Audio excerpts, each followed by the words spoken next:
Hey everybody, welcome to Board Game Heaven. My name is Raymond, and in this video I'm taking a look at Coral by Tanguy Tabuteau and published by Two Tomatoes Games and Black Box Adventures. This is an abstract strategy game for 1 to 4 players, ages 8 and up, which plays in about 10 to 20 minutes. And before I teach you how to play the game and share my thoughts, I'd like to ask you all to please hit that subscribe button if you haven't subscribed already. That really helps the channel. And if you're already subscribed, you're an absolute legend. Thank you so much. Also, take a look at my Patreon page by clicking the link in the description below. And there you can see how you can support me financially. It starts at €1 per month, and in return you'll get your name in the credits, early access to all of my videos, and also access to Patreon exclusive videos that I post at least once a month. And with that out of the way, let's set up a game. To set up a game of Coral, every player picks one of the colors and takes all of those pieces, including their little coral piece in that same color. If you're playing with less than 4 players, so for example in a 2-player game, decide which color is a neutral color. I always pick the white coral as the neutral color.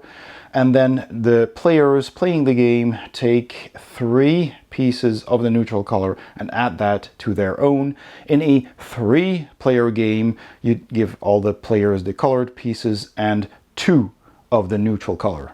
But if you're playing a 4-player game, every player simply takes all the pieces of their color, but then you give one of your pieces to your left neighbor and one of your pieces to your right neighbor. So you have 4 pieces of your color and 2 different ones. So this was the playing order, and this player would give one piece of their pink coral to this player and they would get one of theirs back. This player would give one of theirs and give one of these back. This player would give one here and get a yellow and a pink one back. And then you're ready to start the first phase of the game. During the first phase of the game, you place the rock piece, which is this silver cube, in the middle of the table. And after deciding who gets to play first, that player takes one of their pieces, and that can be one of the other colored pieces or their own, and they place that piece against the rock. It has to touch at least one of the 5 free sides. So I could place it like this, I could also place it like this and touch 2 sides, or even like this. And you play in clockwise order until the entire rock is covered. So maybe the second player wants to do this, and you also always have to cover a full side, so you can't place a piece like halfway or diagonal, of course. So like that.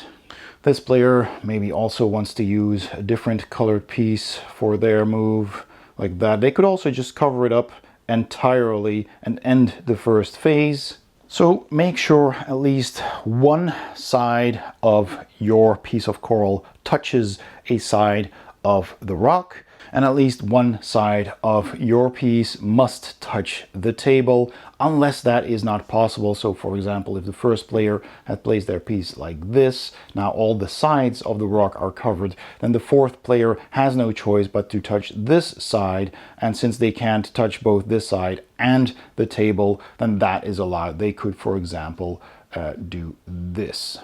And during the placement of the first pieces, you are also not allowed to cover another player's piece, unless, again, like in this situation, it is not possible to do that.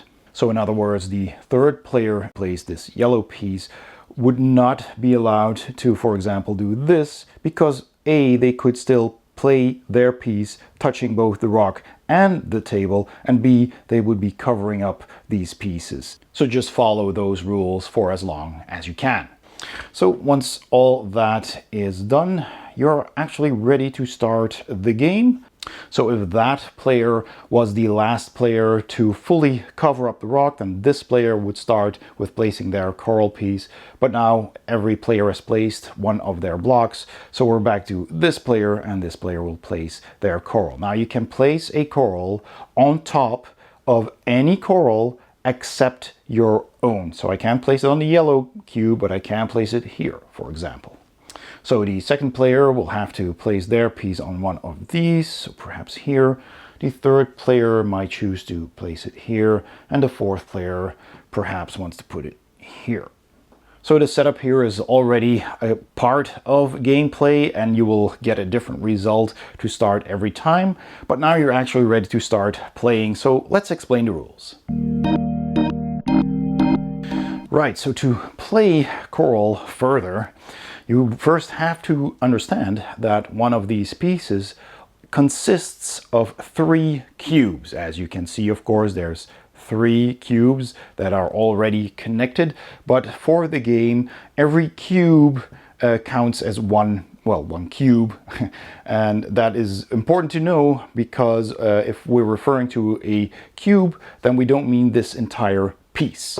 And on your turn you can either grow your coral or move your coral, and there's 2 kinds of movements which I will cover in a bit, but first let's start with growing.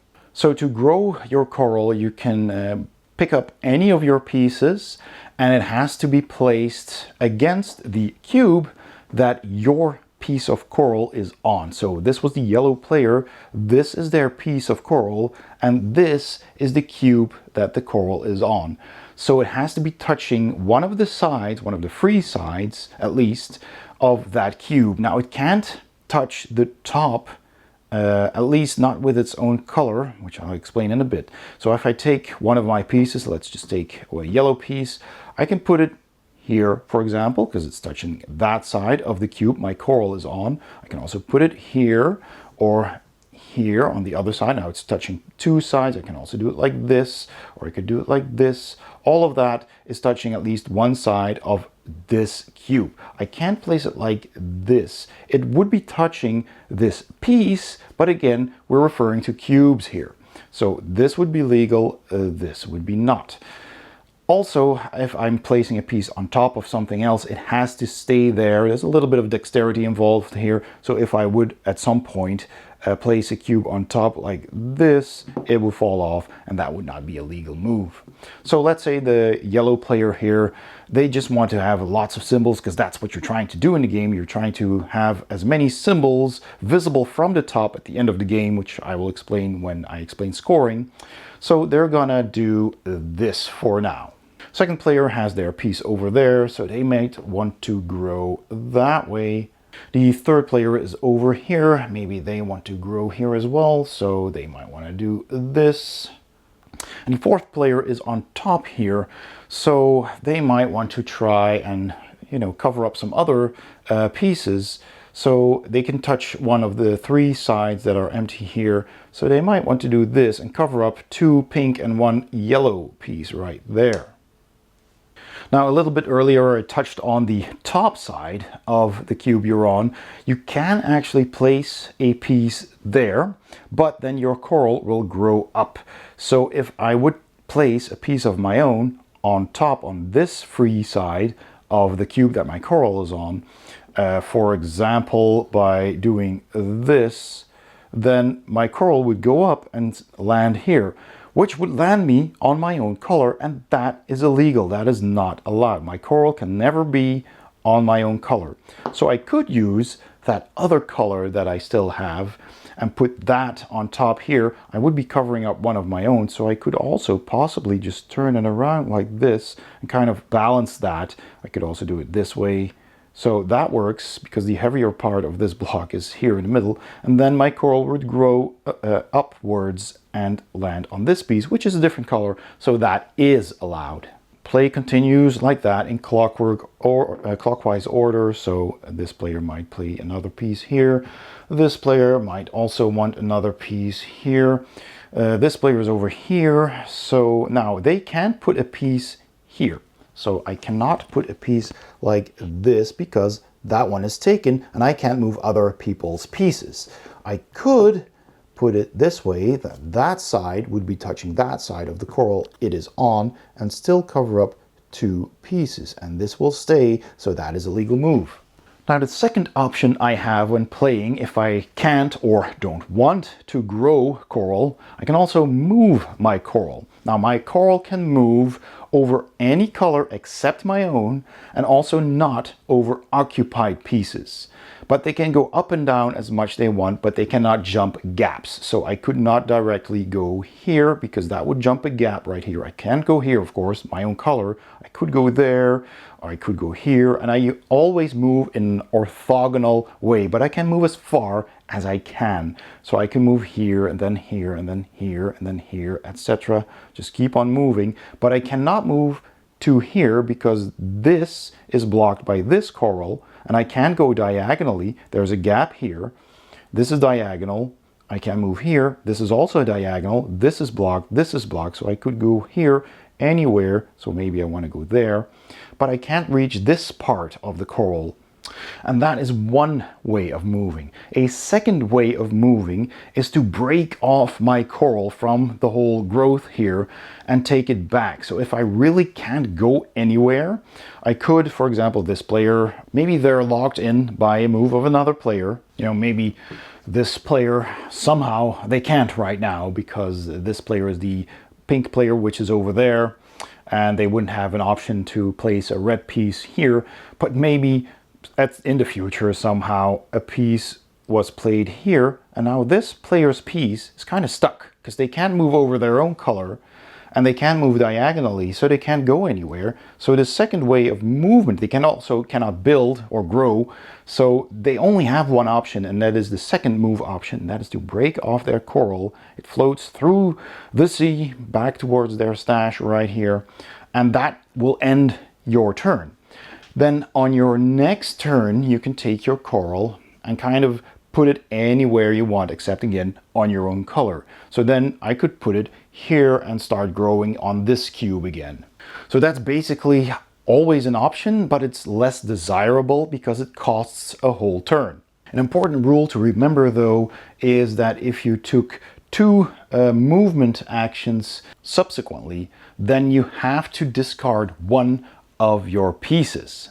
So it's very important that if you are moving, that you move somewhere where you can grow again, otherwise you'll just lose one of your pieces. If there's ever a situation, so for example like this, that happens, and I'm moving my yellow piece, for example here, and I'm moving like this all the way, I can actually end my turn on a spot that's underneath another cube, even if that cube is my own color, as long as my piece is standing on a cube of a different color. So play continues like that in clockwise order, and as soon as one of the players, so let's say that was the yellow player, plays their final piece, their last piece, then the end game starts, and that means that all the other players, they just continue playing until they have no more pieces left. So if you still have a piece left, you can still play, and you can place that piece. But if you can't, then you lose a piece at the end of that turn. So you better make sure you can still play something. So the pink player here still had a block of a different color, so maybe they want to cover up some of the red here, because there seems to be a lot of red, so they could connect to that side only, or they could actually place it on top and grow upwards and cover more red, but then they would get more white. It's a risk, but maybe they want to do it. Maybe they want to place this here and then grow upward on that piece, because that is allowed.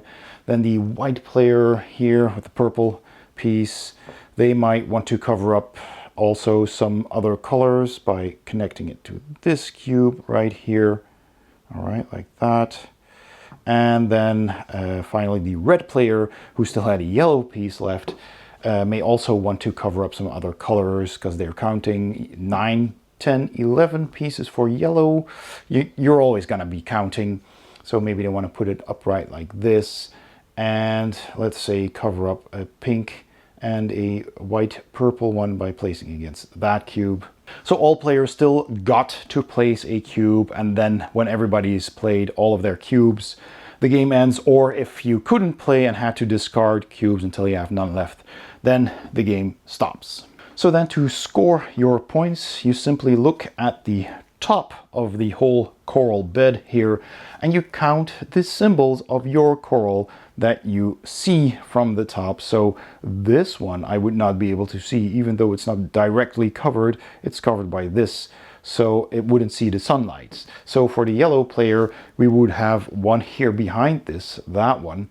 So that's 1, 2, 3, 4, 5, 6, 7, 8, 9, 10, 11, 12 points for the yellow player. So every player simply counts up their points, and the player with the most points, of course, wins the game. In case of a tie, then the tied players will count the number of their symbols on the top level. So let's say for this example, pink has 10 points, red also has 1, 2, 3, 4, 5, 6, 7, 8, 9, 10, also has 12 points. Red was over here. And white has 1, 2, 3, 4, 5, 6, 7, 8, 9, 10, 11 points. So it's a tie between yellow and red. So then we look at the top level right here. There's one red in the top level and one yellow in the top level, so they're tied again. Then we go to the next level. There's 1, 2, 3, 4, 5 red ones and only one yellow one on that second level. So that means the red player wins this game. Coral also has a solo mode, and to play the solo mode, you start with setting up the game, of course, by taking one piece of coral of every color. Also take the 4 small coral pieces. Put all the other coral pieces in the bag, except for, of course, the rock, which you will need. Shuffle these cards with the rock on it. That's the setup. Shuffle that and just randomly take one of those cards, and that shows you how to set up the game. And when you've done that, you shuffle the 3 cards of every color. So there's 3 cards for every type of coral. And you randomly take one of those cards. Those are your scoring goals. And these cards have a different difficulty indicated by the Roman numerals here. So this is simple, this is more challenging, and this is very challenging, 1, 2, 3. So you can also just pick one of each color to set your own difficulty, or, you know, with a younger audience, you can use the simplest ones here. But you can also just randomly draw one and then just have one of each on the table like so.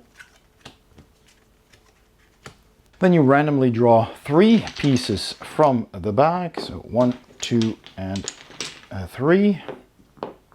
And on your turn, you have a couple of steps that you can do. So first of all, you pick one of the pieces from what you have right here. So for example, this one. Next, I may perform a move action with the coral pawn of that color. So in this case here, the purple one. So I can move it either here, here, here, here, or here, because these spots are taken, and this is of course the same color.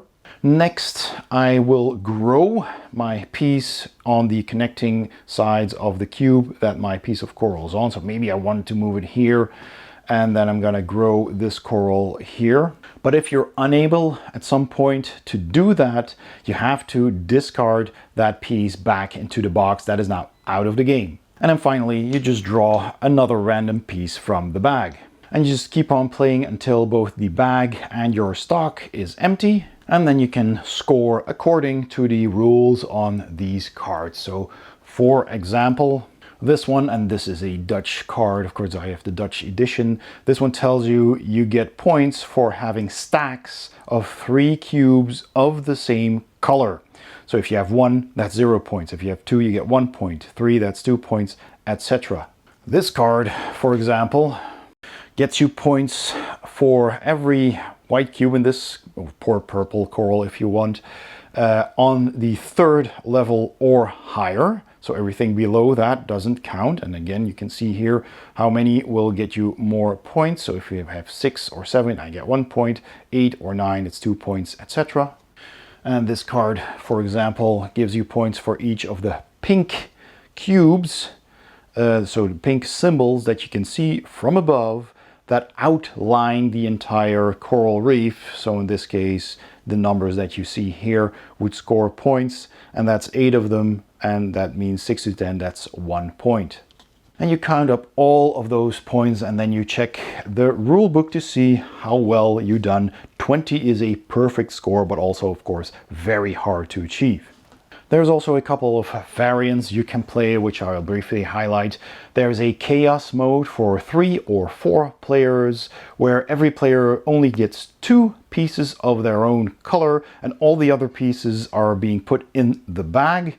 And then every player simply picks a coral piece from the bag, taking turns until the bag is empty, and you play as normal. And then there's also the symbiosis mode, only for 4 players, in which you form 2 teams of 2 players. You sit across from each other, so you take turns alternatively. And when you're taking a move action with your coral, you may move through a coral pawn of your team member, so your team member doesn't block your path. And at the end, you simply count up the points of both team members, and of course, the team with the most points wins the game. And in case of a tie, you do the same thing where you start counting from the top level and going down if there's a continued tie. And that's it. Those are all the rules for playing Coral. Let's go to my final thoughts. So my final thoughts on Coral by Two Tomatoes Games and Black Box Adventures, and I'd like to thank Black Box Adventures for donating a copy for me to review. Let's start with the components. I really like the components. You get these nice and chunky little wooden blocks that are painted nicely with the colors of the different corals. And they really feel nice. They have a nice tactile element to them, and it's just fun to play around with these and to see how you can match them. And so yeah, I think the components are good. The cards that you use for the solo game are of a standard quality. They have a linen finish. They're pretty good, and they're nice and big. And the text on them is a bit small, but the icons and the setup and the scoring is pretty clear for the solo mode. And you also get a nice cloth bag to put all the pieces in for the solo mode, or for one of the alternate game modes that you could play as well. And it's a really nice black bag with the logo on it as well. The box is pretty compact. It's not really bigger than it needs to be. It has a spot for all the wooden pieces, which fills up this spot nicely, and then the rest is here for the cards and the bag. So yeah, everything fits in really nicely. It even has a bit of a simple insert, but it's got this nice illustration of the coral reef on it as well. So yeah, the box is also pretty nice. The artwork is really good. I love the look of the box. I love the artwork by Tatiana Boyko, and on the cards as well, you've got this basically the same art but with a different color background. And the pieces themselves are simply colored in one color. There's 4 different colors, and they have their corals printed on them, and each coral has a different shape. And so they're easily to recognize as well, and they all have them printed in white, except for the white pieces, of course, which have these purple corals on them. It just looks really nice. It's kind of what you expect from an abstract strategy. Not too fancy, but very colorful and very recognizable. I like the theme as well. You're building a coral reef. It kind of makes sense because you're building out, you're growing your coral, and the idea is to have as many of your coral icons visible from the top, because that's where the sunlight comes from, and the most of those coral icons that you can count, the player with the most of those wins the game. So pretty simple idea, and yeah, thematically, I guess that works. Could have been more, but it kind of feels like you're building a coral chunk on this reef, on this rock. So yeah, it works for me. Then the gameplay is super fun. I really like abstract strategies, as you may know, and this is so simple to explain. It's a quick game. It plays at about 10 to 20 minutes, also depending on the number of players you have, if you take a lot of time thinking about your turn. But I like that it's fast. I like that you're trying to, of course, build your coral as big as possible, but there's always the chance of somebody else building on top of yours, covering yours up. So that's what you're trying to do as well. It's very competitive. You're either trying to grow as much as you can while not covering your own pieces, of course, but trying to cover up other people's pieces. But that might get you, covered up afterwards as well, as a form of revenge maybe. So that's a lot of fun, I think. It looks so peaceful and nice, but there's certainly a bit of a take that element in this. So it is very strategic, and I like that. It doesn't look like that. It kind of looks like a dexterity game, and it looks really pretty. And there is a little bit of a dexterity element, of course, although if you place a piece that falls off, you're not penalized. You just have to put it on in a different way if you can. And I like that you can also try to block the other coral pieces so that they can't move, and they have to either, they have to break off and spend a turn, and then the next turn place it back without placing a piece of coral. So that costs them a turn, and you can really try and thwart other people's plans by blocking them or just covering up their pieces. So yeah, I think that's really cool. I think that's an excellent abstract strategy gamer. It's very accessible as well, very simple, and it's also a lot of fun. I think the replayability is also very good, because after you've played this and it's over pretty quickly, you kind of want to go again. It's a game you can play many times in a row easily and not get bored with. And it's also a game that when you see it, you kind of want to grab it off of the shelf and play it, because it just looks so nice, and it's so nice and tactile with these wooden pieces. So I think the replayability is good. It's one of those games where you say, okay, replayability is as long as you enjoy playing it. But in this case, I really do enjoy this a lot. I'd play this anytime. So yeah, that's a thumbs up as well. And finally, there's the language dependency. The game is fully language independent, as with most abstract strategy games, except for the solo playing cards. You have the cards with the setup, which are pretty simple. Those don't have text. It's just a picture of how you set up the starting pieces. But then the scoring will have a little bit of an explanation of how you score, what you need to do to get points. So these cards do have language on them, but there's not that many. There's 3 for each color, so there's 12 cards in total. So if you have a little cheat sheet that you can perhaps download from the internet, that's really all you need, along with the rules, of course.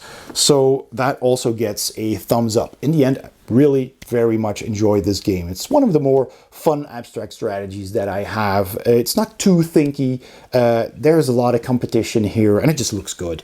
So I'm definitely giving this 2 thumbs up. I hope you enjoyed this video. If you did, please also give it a thumbs up. Don't forget to subscribe to my channel if you haven't already, and please also check out my Patreon page by clicking the link in the description below or the icon at the end of this video. It's very much appreciated. Thank you so much for watching, and I'll see you next time on Board Game Heaven.